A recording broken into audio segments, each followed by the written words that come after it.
오늘부터 10주 동안 저희가 에스더서의 말씀을 같이 나누게 됩니다.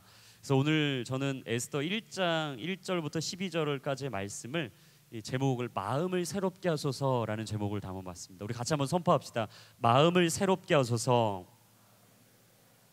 네, 오늘 저는 축복합니다. 여러분이 오늘 이 시간 말씀을 듣고 아멘으로 받을 때 여러분의 마음이 다시 한번 새롭게 되는 은혜가 있기를 주의 이름으로 축원합니다. 묶여있던 마음들마다 자유하게 될지어다. 혹시라도 눌려 있었던 억압 가운데 지쳐 있었던 영혼들이 있다면 오늘 이 시간 말씀을 듣고 주님 앞에 나아갈 때 회복의 역사가 있기를 주님의 이름으로 축원합니다.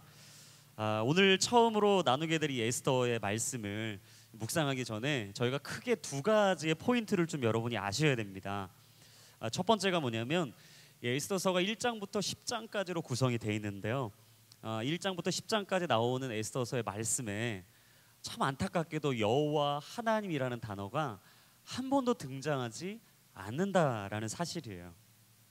이 에스더서가 10장을 이거 또 절로 따지면 167절로 구성이 되어 있거든요. 근데 놀라운 사실은 이 에스더서의 주인공격인 이 아하수에로 왕도요 190번 이상 이름이 등장을 하고요. 우리가 잘 알고 있는 에스더라는 이 주인공은 무려 55번이 이 성경 이 에스더 책에서 등장을 합니다. 근데 놀라운 사실은 여호와 하나님이란 단어가요 한 번도 등장하지 않는다라는 사실이에요. 그래서 많은 신학자들과 많은 믿음의 사람들이요 이 에스더서는 정경에 들어갈 수 없다, 이 성경이라고 인정할 수 없다라고 얘기를 했어요. 하지만 이런 주장을 하는 사람들이 이 한 가지를 사실 모르고 있었던 거죠. 그것은 하나님께서 에스더서를 통해 우리에게 주시고자 하는 말씀은 바로 우리의 시대와 세대를 넘어서 이 민족을 불문하고 자기 백성들을 구원하고자 하시는 이 하나님의 놀라운 계획과 섭리와 그 배후 속에서 일하시는 하나님의 역사를 이야기하고자 하신다라는 거예요. 그래서 우리는 내 삶의 주인 되시는 하나님을 인정할 수밖에 없는 거죠. 그 하나님은 어떤 하나님이신가? 역사의 주관자이신 하나님, 열방을 통치하시는 하나님. 오늘도 내 삶의 주인이 되셔서 오늘도 우리의 인생을 이끌어 가시고 인도하시며 오늘 우리의 삶에 완전한 일을 이루시는 하나님. 바로 그 하나님을 고백하는 사람들을 일컬어 우리를 어떤 사람이라고 부릅니까? 바로 그리스도인이다라고 얘기하는 거예요. 저는 우리가 그리스도인이라고 고백할 수 있다면 이 세 가지를 고백해야 된다고 생각합니다. 첫 번째, 우리 역사를 주관하시는 하나님, 그리고 이 땅의 열방을 통치하시는 하나님, 그리고 오늘도 내 삶의 주인이 되셔서 불완전한 삶 속에 완전한 삶을 이루어 가시는 하나님을 날마다 고백해야 된다고 생각해요. 두 번째, 어떤 에스더서의 특징을 볼 수 있느냐? 두 번째가 바로 이 에스더서를 크게 이끌어가는 두 번째 축이 있는데요. 그건 바로 잔치의 이야기입니다.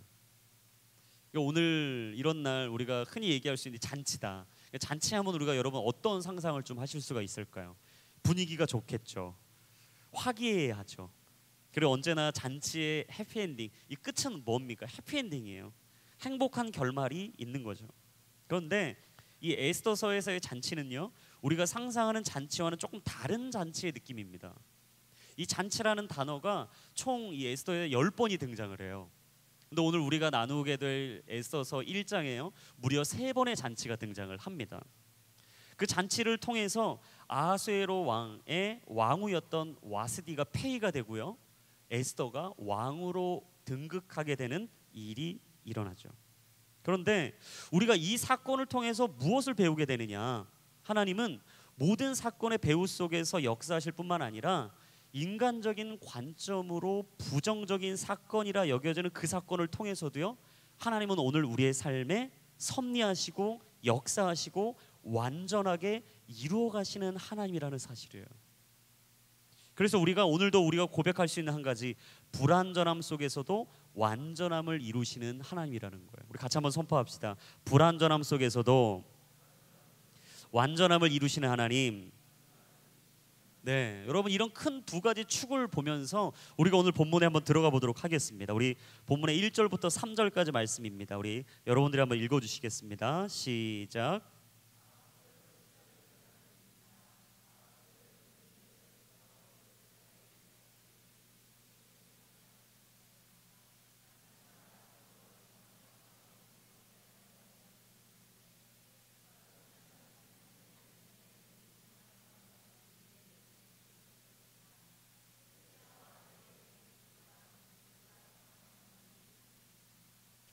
자, 보시면 에스더의 역사적 배경이 나오죠.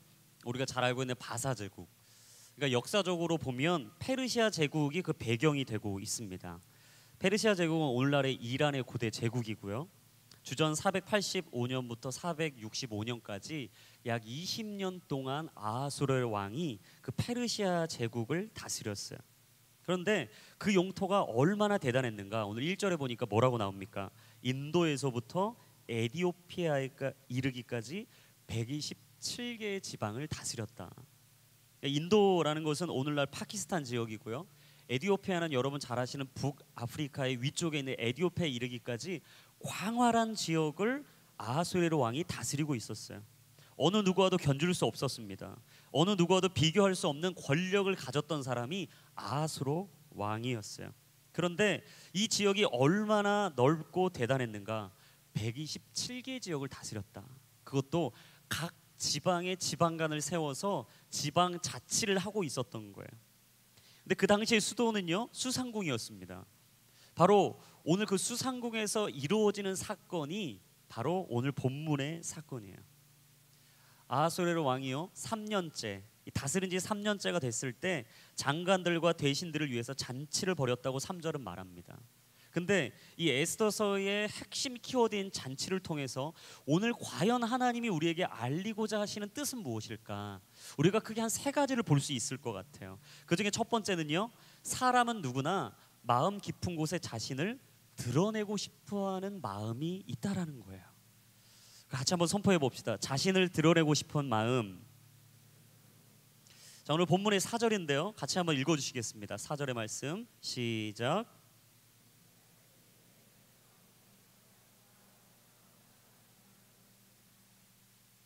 자, 여러분 보시면 4절에 보시면 잔치가 무려 며칠 동안 열렸다고요? 180일 동안. 그러니까 무려 몇 달입니까? 6달이에요.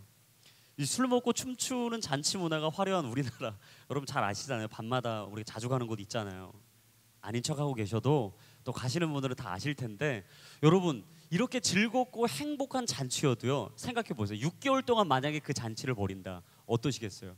저는 매우 지칠 것 같아요. 피곤할 것 같아요. 체력적으로 지치는 것도 지치는 거지만 여러분 얼마나 무료해지겠는가. 똑같은 잔치를 만약에 한다면. 근데 보니까 180일 동안, 아니 6개월 동안 이 잔치가 평범하지 않았던 거죠. 근데 이 잔치를 벌였던 이유가 있어요. 사실 오늘 이 우리말 성경보다 표준 세번역 버전으로 보면 조금 더 와닿은데요, 우리 같이 한번 표준 세번역 버전으로 에스더 1장 4절 한번 보겠습니다. 자기 왕국이 지닌 영화로운 부여와 찬란한 위엄을 뭐하기 위해서? 과시하기 위해서. 여러분 아하수에로 왕이요, 그 잔치를 벌였던 이유가 있어요. 그건 무엇인가? 영화로운 부여와 찬란한 위엄을 과시하기 위해서였어요. 자기 과시. 이 그 왕 내면 깊은 곳에는 자기 과시가 있었던 거예요. 교만함이 있었던 거죠. 자만한 영이 가득 찼던 거예요. 여러분 어떤 분들은 대화하다 보면요, 늘 자기 자랑하시는 분이 있습니다. 여러분 그런 분들 자주 만나시죠? 말만 하면 자기 과시인 거예요. 자기의 교만함과 자기 자랑에 심취해서 늘 즐겁고 행복한 거예요. 얘기하다 보면 늘 부모님 자랑, 자기 집 자랑, 나온 학교 자랑, 그리고 자기 회사 자랑, 심지어 자기가 하고 있는 교회 사역까지 자랑하는 거예요. 근데 그런 분들하고 대화를 하다 보면요, 늘 우리 안에 어떤 마음이 있는가? 우리 안에 나조차 이 초라해지는 마음이 있어요. 초라해지는 마음. 왜 그럴까요? 이유는 하나입니다. 그런 사람들과 대화를 하면 할수록 우리의 마음이, 우리의 영혼이 상하기 때문이에요. 근데 여러분 이걸 잘 하셔야 됩니다. 자기 가시와 자기 자랑은요, 하나님 없이 살아가는 사람의 강력한 특징 중에 하나라는 사실이에요. 내가 하나님과 멀어지고 있다, 내가 하나님과 소홀해지고 있다, 내가 하나님과의 관계가 깨어지고 있다라는 증거를 어디서 볼 수 있느냐? 그건 바로 자기 과시를 할 때, 자기 자랑을 하고 있을 때, 언제나 무엇을 이야기하든 나의 잘남을 이야기하고 있는 나를 볼 때 여러분 아주 나의 영적인 상태를 점검해 볼 수 있는 좋은 기준이 된다라는 거예요. 그래서 자기 가시, 자기 자랑이 정말 우리의 삶에 얼마나 많으냐에 따라서요, 우리의 삶이 영적인 어떤 상태에 있느냐를 볼 수 있는 것입니다. 만약 우리가 조금이라도 자기 가시와 자기 자랑 가운데 있다면요, 여러분 거의 99%가 영적 상태가 안 좋다라는 증거예요. 왜냐하면 디모데후서 3장에 보면요, 사도 바울이 자신의 제자와 같았던 디모데에게 이런 이야기를 해줍니다. 말세의 사람들에게 이런 특징이 있을 것이다. 우리 디모데후서 3장 1절부터 5절까지 말씀, 조금 길기 때문에 우리 한 절씩 한번 나누어서 읽어보겠습니다.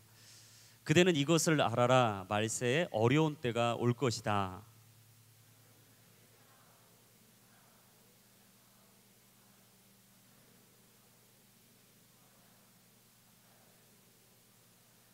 무정하고 화해하지 않고 남을 헐뜯고 무절제하고 난폭하고 선한 것을 좋아하지 않고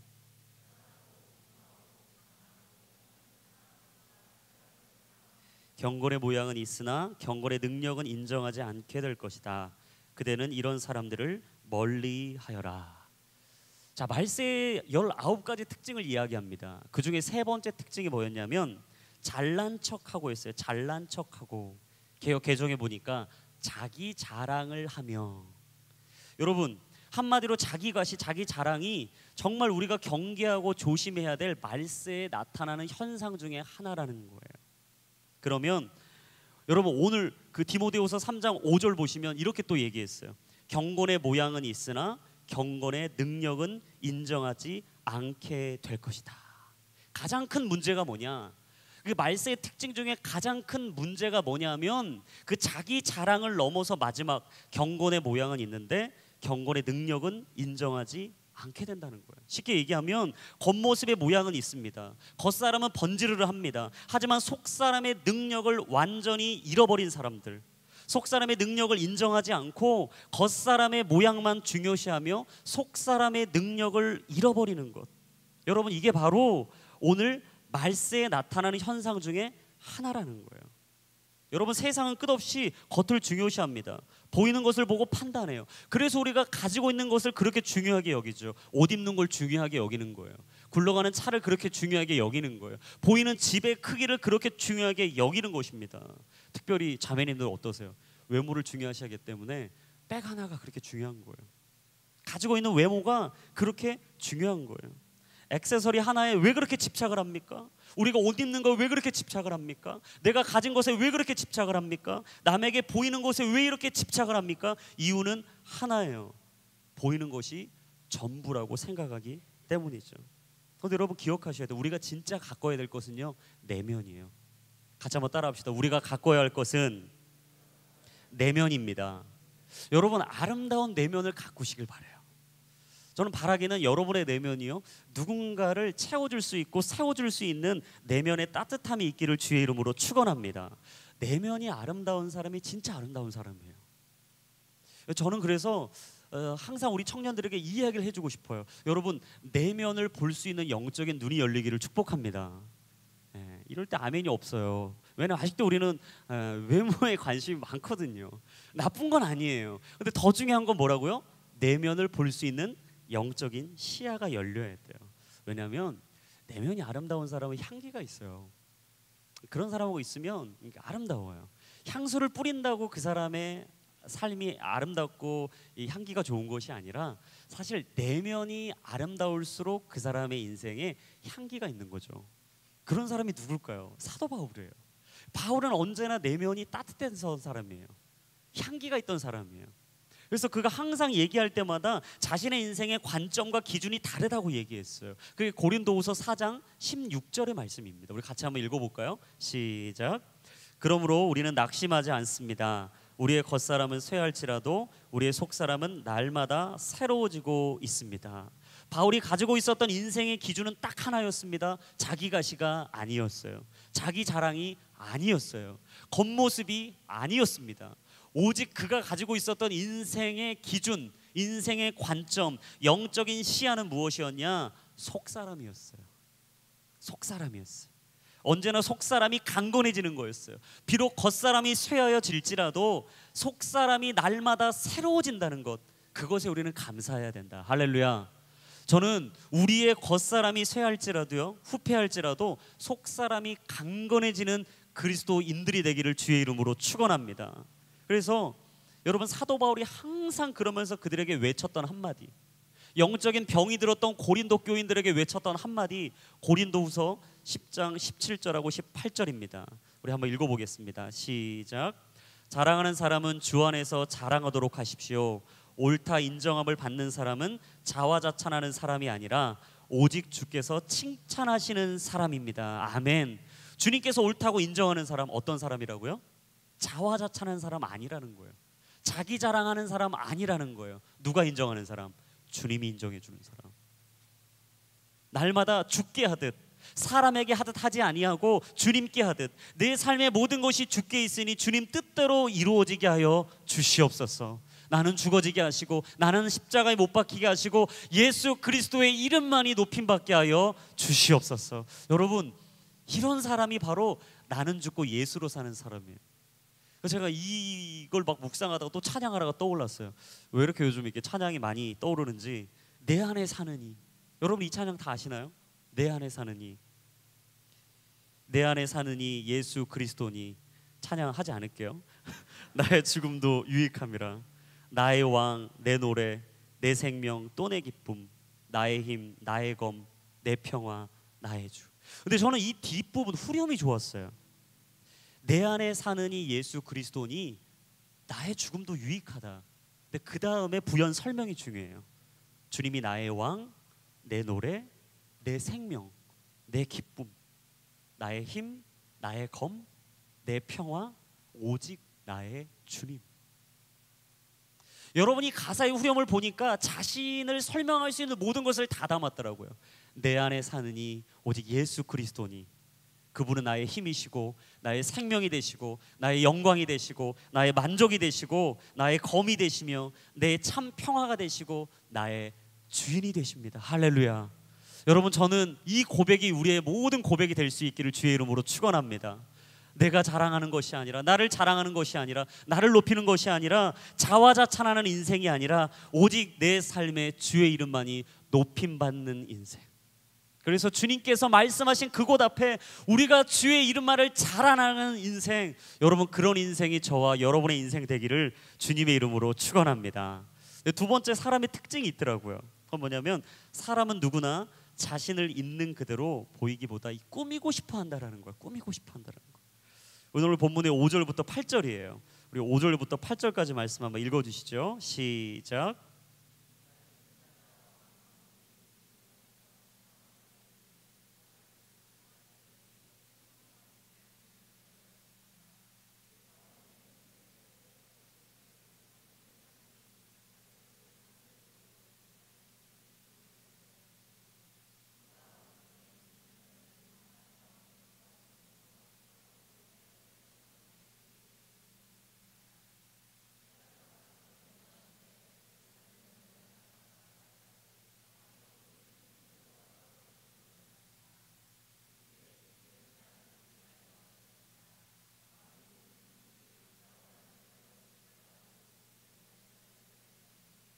자, 여러분 보시면 여섯달 동안 진행됐던 이 180일의 엄청난 잔치가 끝나고요. 두 번째 잔치가 수상궁에서 진행되고 있는 장면입니다. 이 5절에 보니까 그 잔치가 수상궁 안에 있었던 고관들과 백성들을 위한 거였다. 그러니까 첫 번째 잔치는 이 자신의 나라의 밖에 있는 이 타국에 있는 사람들까지 다 초대해서 자기의 위엄과 광활함을 드러낸 것이라면, 두 번째 잔치는요, 자신들의 고관들, 자기 백성들을 위한 두 번째 잔치가 열린 거였어요. 그런데 여러분 6절에서 7절 한번 성경 가져오신 분들 한번 보세요. 6절에서 7절을 보니까 뭐라고 나와 있습니까? 의자와 술잔이 다 뭐로 돼 있었다? 금과 은으로 돼 있었다. 그리고 술잔의 모양은 어땠다? 한 사람도 같은 모양의 술잔을 가지고 있는 사람이 없었다. 저는 이거 어떻게 이런 일이 있을 수 있는가? 뭐 그런 생각을 해봤어요. 묵상을 하면서 어떻게 이 술잔이 다 똑같은 모양이어야지 금과 은으로 돼 있는데 모양이 다 다른다. 어떻다는 거예요? 엄청나다는 거죠. 이 부와 명예가 엄청나다는 것을 오늘 본문은 이야기하고 있는 거예요. 근데 더 놀라운 사실, 심지어 포도주가 어땠다? 너무 풍부해서 떨어지지가 않았다. 갑자기 몇 분은 또 침을 꿀꺽 삼키시는데, 이 술 얘기 나올 때마다 우리가 여러 가지 생각을 갖는데, 여러분 이 술의 포도주가 너무 풍부해서 대단했다. 저는 요한복음 이게 2장의 가나온인 잔치 떠올렸어요. 예수님이 그 잔치 안에서 이 술을 통해서 너무나 대단한 역사를, 기적을 이루셨는데 그 포도주가 어땠어요? 떨어지지 않았다. 성경은 오늘 그 잔치의 엄청남을 이야기하고 있는 거예요. 대단함을 이야기하고 있는 거예요. 근데 저는요, 이 사건을 보면서 뭘 보게 되느냐? 사람 안에 있는 허영심을 보게 돼요. 허영심. 끝없이 내 안에 들추게 되고 보이게 되고, 또 이걸 요즘 우리가 흔히 어떤 말로 돌려서 얘기하죠? 허세라고 얘기하죠. 여러분, 대한민국을 무너뜨리는 사단의 가장 큰 전략 중에 하나가 뭔지 아세요? 허세입니다. 허영심이에요. 우리 안에 굳이 가지지 않아도 될 것들을 가지게 만들고, 굳이 붙들지 않아도 될 것들을 붙들게 만들어요. 근데 여러분, 베블렌 효과라고 아십니까? 베블렌 효과가 어떤 효과인가? 소비 편승 효과라고도 불리는데요. 이 효과는 과시욕구 때문에 재화의 가격이 비쌀수록 수요가 늘어나는 수요 증대 효과를 얘기해요. 여러분 잘 아시는 것처럼 장사가 잘 되는 명품샵이 있었어요. 이상하게 안 팔리는 물건 하나가 있습니다. 근데 점원도 그렇고 주인도 그렇고 이해가 안 되는 거예요. 가성비가 높은 물건입니다. 충분히 적은 가격에 괜찮은 물건으로 쓰임을 받을 수 있는 물건이에요. 이상하게 그 물건이 안 팔리는 거예요. 하루는 이 점원이 실수를 해서 그 물건의 가격표에 0 하나를 더 붙인 거죠. 놀라운 사실. 그 다음에 그 물건이 없어서 못 팔게 되는 일이 벌어진 거예요. 한마디로 이전과 똑같은 물건인데도 불구하고 물건의 가격이 비싸질수록 그 물건을 찾는 사람들이 많아진다는 과시적 소비 형태를 일컬어서 어떤 효과라고 하느냐? 베블런 효과라고 이야기를 한다라는 거예요. 근데 저는 우리 삶 속에서 이 효과가 참 많다라는 걸 발견했어요. 아니, 영적인 생활에서도 마찬가지예요. 여러분, 우리의 속사람은 병 들어가고 있는데도 불구하고 남들에게 과시하려고 하는 우리의 마음이 있습니다. 허영심으로 우리의 삶을 숨기려고 하는 마음들이 있어요. 그리고 이야기합니다. 허세를 부리는 거죠. 나는 괜찮아. 나는 괜찮아. 그런데 예수님께서 이런 우리의 마음을 간파하시고 오늘 우리에게 말씀하세요. 마태복음 6장 5절과 6절입니다. 우리 같이 한번 읽어주십시오. 시작. 너희는 기도할 때 위선자들처럼 하지 말라. 그들은 사람들에게 보이려고 회당이나 길모퉁이에 서서 기도하기를 좋아한다. 내가 진실로 너희에게 말한다. 그들은 이미 자기 상을 다 받았다. 너는 기도할 때 방에 들어가 문을 닫고 은밀하게 계시는 내 아버지께 기도하여라. 그러면 은밀하게 계셔서 보시는 내 아버지께서 내게 갚아주실 것이다. 여러분, 저는 이 말씀이 영적인 허영심과 영적인 허세를 정확하게 지적하는 말씀이라고 생각을 해요. 왜냐하면 우리가 기도하는 자세에 딱 두 가지라는 거예요. 첫 번째, 사람에게 보이려고 기도하는 사람. 그러니까 사람에게 보이려고 영적인 믿음 생활을 하는 사람. 두 번째, 은밀한 중에 계시는 하나님을 보며 믿음 생활을 하는 사람. 여러분들은 어떤 삶을 살고 계십니까? 여러분은 어떤 영적인 삶을 요즘 하고 계십니까? 교회 사역도 마찬가지예요. 여러분, 사람들에게 보이려고 하는 사람이 있는가 하면 반대로 사람에게 하듯 하지 않고 죽게 하듯 마음을 다해 열심으로 하나님의 하늘 상급을 바라보는 사람이 있다라는 거예요. 근데 저는 이 교회 사역 안에도 이 베블론 효과가 없어져야 된다고 생각해요. 이 버블 효과가 없어져야 된다고 생각해요. 여러분, 아울리지 신청에도요 꼭 이런 효과가 나옵니다. 이상하게 사람들이요 많이 가는 곳에만 가요. 이상해요. 제가 J4에 와서 3년 동안 이게 해보니까 가는 곳만 가요. 더 재밌는 건 안 갔던 곳을 세팅하면 꼭 거길 가요. 사람들이 안 가본 곳에 가고 싶나 봐요. 그래서 강원도 삼척에도 제일 먼저 찾거든요. 좀 신기하더라고요. 함안 지역도 제일 먼저 찾게 됐어요. 제가 그걸 보면서 이런 생각을 하게 됐어요. 우리 공동체 안에 이 효과가 좀 없어져야 되겠다. 남들이 가니까 가게 되고, 야, 그 팀에 좋은 형제 있대더라. 그러면 막 더 가게 되고, 거기에 좋은 자매 있대더라. 그러면 더 가게 되고, 야, 거기 사역이 좀 더 낫대더라. 그 교회가 진행이 좀 더 낫대더라. 야, 그 목사님이 좀 지체들에게 잘해준대더라. 이걸 보고 우리가 기준 삼아 사역하는 게 아니라 여러분 딱 하나인 거예요. 하나님이 나를 보내시는 곳에 내가 가야 하겠다. 저는 축복합니다. 여러분이 하나님의 나라, 이 교회 사역을 할 때 반드시 주님이 주신 귀한 마음들이 여러분 안에 가득 찰 수 있기를 주님의 이름으로 축원합니다. 마지막 세 번째는요, 사람들은 누구나 자기 보호 본능이 있다라는 거예요. 우리 마지막 12절입니다. 우리 12절 말씀 한번 읽어주시죠. 시작.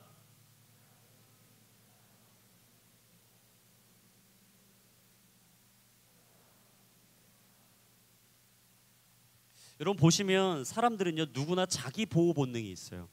오늘 아하수에로 왕이요, 이 아하수에로 왕이 하고 있는 이 행동 중에 특징 중에 하나가 뭡니까? 마지막 분노한 거였어요. 이 왕이 왜 자신의 왕후에게 분노를 하게 됐는가? 찬찬히 보면 바로 세 번째 잔치 때문이에요. 세 번째 잔치가 열려서 마지막 그 왕궁에 있었던 이제 왕궁 후비들에게 잔치를 벌입니다. 그래서 이 왕비가요, 이제 이 잔치를 벌인 이후에 7일의 시간이 다 지난 거예요. 근데 아하수에로 왕이 술이 거나하게 취한 다음에 갑자기 자기 과시가 또 하고 싶어졌어요. 그런데 오늘 11절에 보니까 이렇게 나와 있어요. 11절에 보면 와스디 왕비는 보기에 아름다웠기에 그녀의 아름다움을 사람들과 귀족들에게 보이기 위해서였습니다. 얼마나 이뻤을까? 저 혼자 상상을 해봤어요. 얼마나 이뻤으면 이 왕이 자기 왕비를 많은 사람들에게 다 보이고 싶어 했을까? 표준 세보적 보니까 이렇게 얘기했어요. 백성들과 대신들 앞에서 자랑하고 싶었던 것입니다. 그러니까 갑자기 숨겨져 있었던 자기 가시, 자기 자랑, 이 허영심과 허세가 다시 일어난 거예요. 그러니까 술기운에 부른 겁니다. 그 자기 내시들을 보낸 거예요. 가서 내 왕비를 데리고 와라. 왕비를 데리고 와서 내 왕비 있는 곳에서 내 좀 자랑 좀 해야 되겠다. 근데 여러분, 이 왕비가 바보가 아닌 이상은 자기 남편이 자신을 부르고 있는 이 상황을 알까요, 모를까요? 당연히 알죠. 모를 수가 없는 거죠. 여러분, 이 알고 있는 이 상황에서 와스디가 가고 싶었겠어요? 가고 싶지 않았겠어요? 당연히 가고 싶지 않았습니다. 이 가고 싶지 않다고 이 와스디가 한마디로 얘기하는 거예요. 난 절대 안 가. 나는 당신이 부르는 그곳에 절대 안 가. 라고 얘기를 하고 있는 거예요. 여러분 잘 아셔야 돼요. 여자를 분노하게 하면 온열에도 서리가 내리는 겁니다. 지금 이 왕이 그걸 모르는 거예요. 술이 취해가지고 이게 지금 사리 분별이 안 되는 거예요. 근데 이 왕비가 딱 보고서 야, 이건 도저히 갈 수 없다. 나에겐 수치다. 나에겐 모욕이다. 어떻게 나를 이 상황에서 나를 부르냐. 나는 절대 갈 수 없다. 딱 이야기를 한 거예요. 그러면서 12절에 보니까 딱 정확하게 거부를 한 다음에 뭐라고 얘기합니까?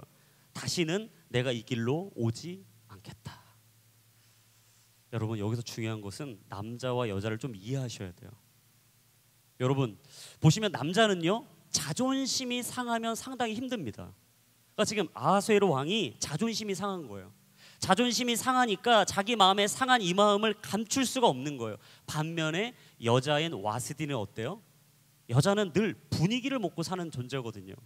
남자의 사랑을 먹고 사는 존재인데 지금 이 분위기와 자신의 남편의 무례함을 보고 도저히 견딜 수가 없는 거예요.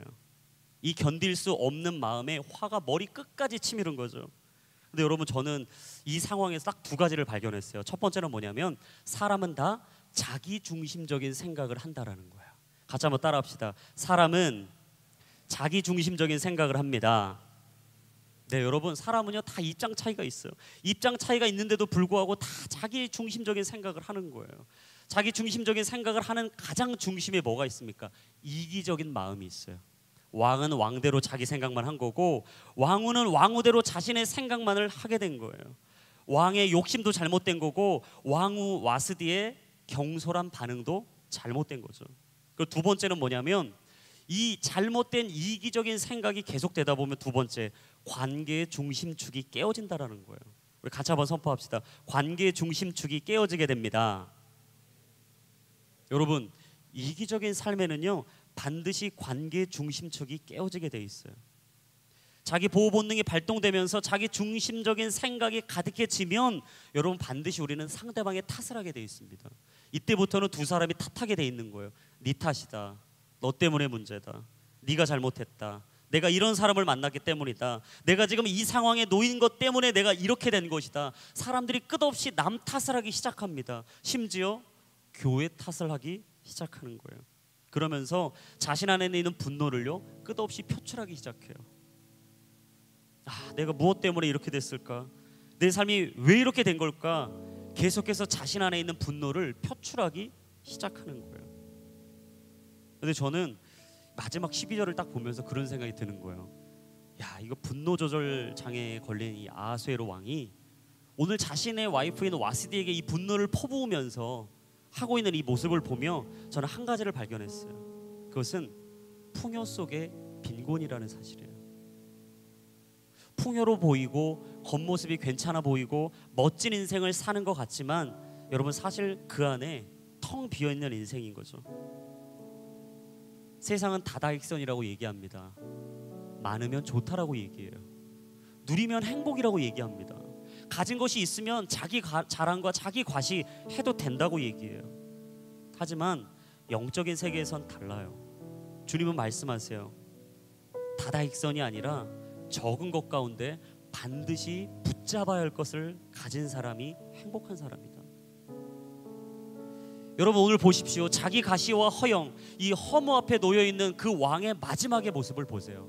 결국 가정이 깨어지는 거예요. 자신 안에 있는 울분을 감당할 수 없어서 분노하고 나서 결국 그가 느끼게 될 것은 무엇입니까? 자신의 관계가 모두 깨어진 현실이에요. 그래서 오늘 우리가 이 본문을 통해 배워야 될 한 가지는 무엇이냐? 이 땅의 화려함이 아니라 하나님 나라의 찬란함을 소망하며 살아야 한다라는 거예요. 여러분, 우리 인생 가운데 빛나는 게 얼마나 많습니까? 멋진 것이 얼마나 많습니까? 남들이 가고 있는 길이 얼마나 넓습니까? 하지만 그때 여러분 기억하셔야 돼요. 넓은 길이라도 가면 안 돼요. 여러분, 하나님이 주신 것이라도 반드시 붙잡아야 될 것이 있고 때로는 놓아야 할 것이 있다라는 거예요. 과정이 어려울수록 우리의 삶이 지쳐가지만 여러분 기억하십시오. 우리 인생의 후반전에 가면 갈수록 윤택해지는 것이 더 바람직한 거예요. 오늘 이 하루의 삶 속에 하나님이 우리에게 주신 것이 있다면 여러분 감사함으로 취하십시오. 그리고 겸손함의 그 자리를 지키십시오. 그리고 하나님과 날마다 가까워지는 그 삶을 통해 우리가 드릴 수 있는 고백 한 가지는 딱 하나예요. 갈라디아서 2장 20절의 말씀. 나는 그리스도와 함께 십자가에 못 박혔습니다.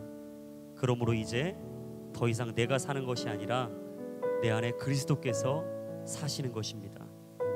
지금 내가 육체 안에 사는 것은 나를 사랑하셔서 나를 위해 자신의 몸을 내주신 하나님의 아들을 믿는 믿음으로 사는 것입니다. 여러분, 오늘도 우리의 마음의 중심을 주님께 드릴 때 하나님은 그 마음을 받으실 것입니다. 그리고 이 진실한 고백이 우리 안에 있을 때 자기 가시와 그 허영과 끝없는 남을 탓하며 자신을 드러내는 자기 중심적인 삶을 내려놓고 다시 예수로 살고 예수로 죽고 예수로 일어나고 예수와 함께 가는 인생을 살게 될 줄로 믿습니다.